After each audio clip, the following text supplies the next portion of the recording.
कोणत्या प्रकरणासंदर्भात आलाय तुम्ही? प्रियांका मॅडम यांच्यावरती अन्याय झाला.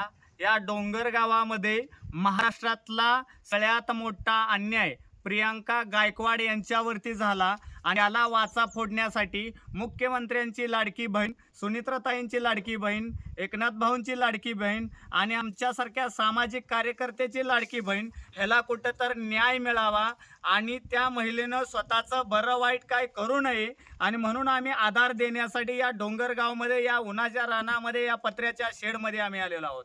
या महिलेला पोलीस न्याय देत नाहीत.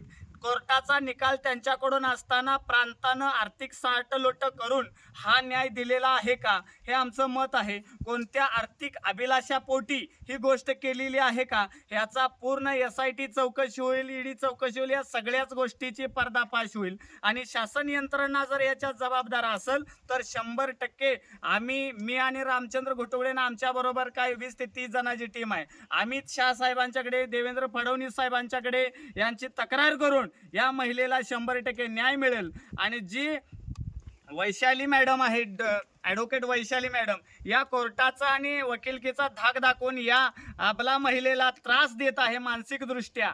त्यामुळं त्यांची सनद कशी रद्द होईल याच्यासाठी आम्ही याचिका दाखल करू आणि या महिलेला महाराष्ट्रातले सगळेच युवक बांधव, एकनाथ साहेब असतील, त्यानंतर जरांगे साहेब असतील, यांच्या माध्यमातून आम्ही न्याय मिळवून दिल्याशिवाय राहणार नाही आणि शेवटच्या क्षणापर्यंत घोटुगडे बांधव म्हणून हे आम्ही आमच्या बहिणीबरोबर